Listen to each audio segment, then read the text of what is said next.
Дорогі українці, зараз на Сумщині лікарі надають всю необхідну допомогу людям, які були поранені російським ударом.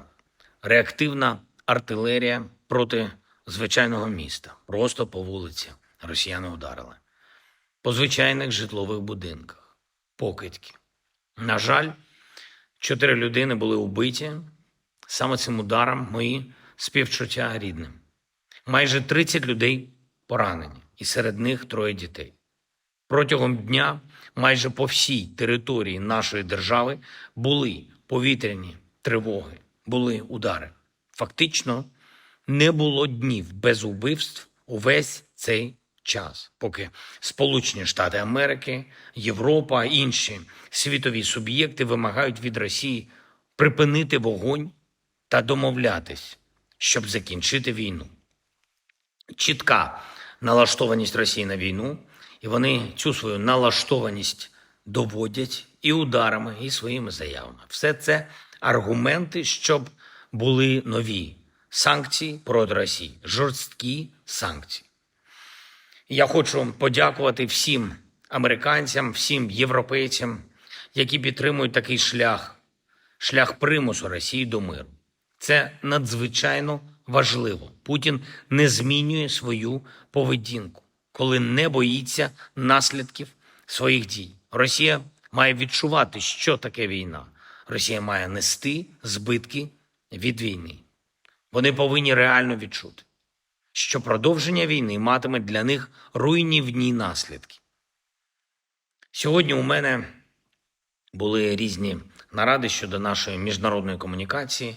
Ми працюємо з нашими партнерами постійно заради того, щоб припинення вбивств було забезпечено і щоб Україна мала захист і в подальшому.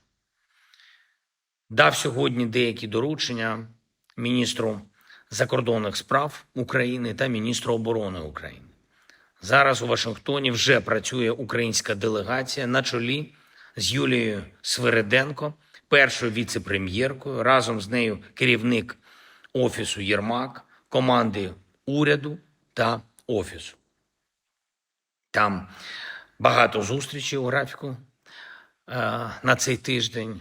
Наша мета – реалізувати якнайшвидше все те, про що домовлялись з президентом Трампом, припинення вбивств, реальний мир, економічна взаємодія з Америкою. Ми пропонуємо Сполученим Штатам Америки цілком конкретні та взаємовигідні угоди. Я дякую всім, хто допомагає. Провів сьогодні детальну нараду з нашими військовими: Олександр Сирський, Андрій Гнатов, Михайло Драпатий та міністр оборони Рустем Умєров. Михайло Драпатий зосередиться виключно на бойових питаннях і призначений командувачем об'єднаних сил, щоб міг займатися фронтом.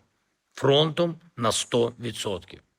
Що стосується системи сухопутних військ, особливо таких завдань, як тренування, підготовка, зміни в ТЦК і все, що з цим пов'язано, цим буде займатися інша людина.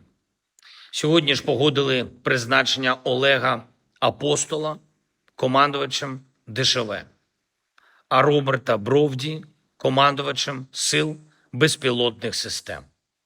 Це теж більше зосередження на бойових питаннях. Успішний досвід найкращих бригад має бути масштабований в усій армії. Вадим Сухаревський призначений заступником командувача оперативного командування «Схід». І першочергова задача для нього – модернізація цього командування. Ігор Скибюк призначений заступником начальника Генштабу. І ще кілька речей. Зустрівся сьогодні з Рафаелем Гросі, керівником МАГАТЕ. Говорили про очевидні безпекові проблеми, які створені російською окупацією.